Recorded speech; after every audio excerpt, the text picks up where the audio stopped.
ये मानवा पाप कृतस्तु सर्वदा, पूरे जीवन पाप किया हो और पाप कर करके मर गया हो, अकाल मृत्यु में जाने से भूत बन गया हो, ऐसे पापी के लिए भी ये कथा कर दी जाए तो उसको तार देती है। अच्छा, भूत को भी तार देती है? बोले हाँ महाराज। कोई उदाहरण है? तो धुंधकारी की कथा सुनाई। आत्मदेव जी के पुत्र महाराज, कथा हम और आप सब जानते हैं कि देवी धुंधली ने, आत्मदेव जी ने जो संत का फल ला कर दिया, धुंधली ने ग्रहण किया नहीं और वो गौ माता को दे दिया। तो एक पुत्र गाय से प्रकट हुआ और बहन के द्वारा 9 महीने का नाटक धुंधली ने किया। बहन के द्वारा बच्चा जो लाया गया तो धुंधली ने अपने बेटे का नाम धुंधकारी रखा।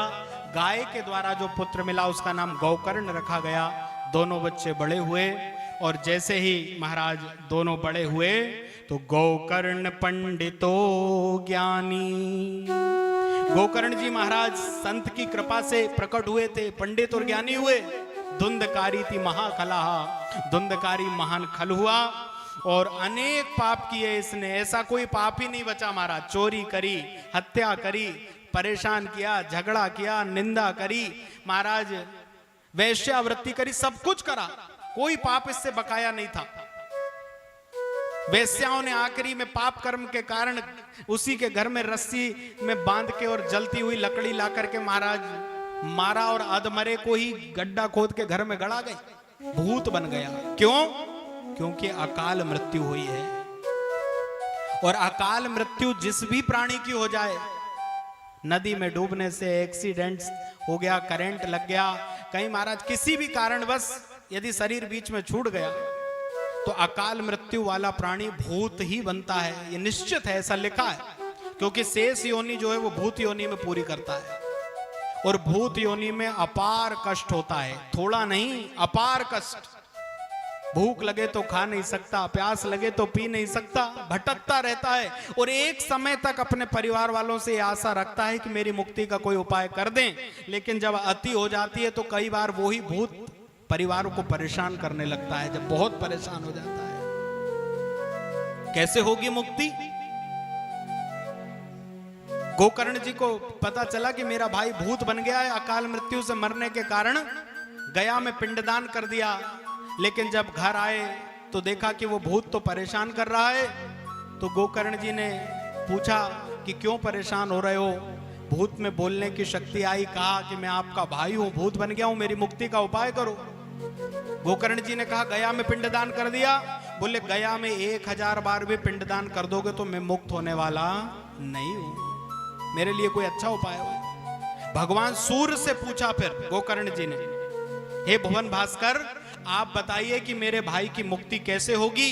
तो भगवान सूर्य ने कहा कि तुम अपने भाई की मुक्ति के लिए 7 दिनों तक चलने वाली कथा, साप्ताहिक कथा स्पष्ट लिखा है, और वो कथा भी ऐसी हो जिसको महाराज, जिसको संस्कृत में पाठ के साथ साथ हिंदी में अपनी भाषा में समझा जाए, ऐसी साप्ताहिक कथा अपने भाई की मुक्ति के लिए करो। और गोकर्ण जी महाराज ने जब कथा करी, धुंधकारी एक बांस में आकर के बैठ गया हवा के रूप में।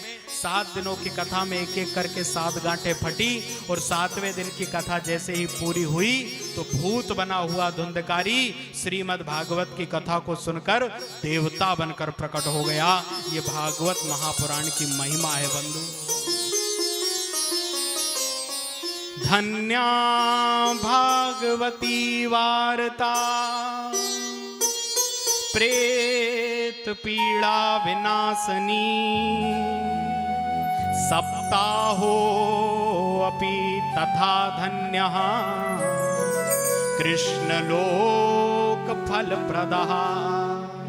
भूत ने कहा ये जो देवता बन गया, धन्या भागवती वार्ता, अरे ये भागवत की कथा धन्य है जिसने मुझ जैसे पापी को भी तार दिया, कृष्ण लोक मुझे प्रदान कर दिया।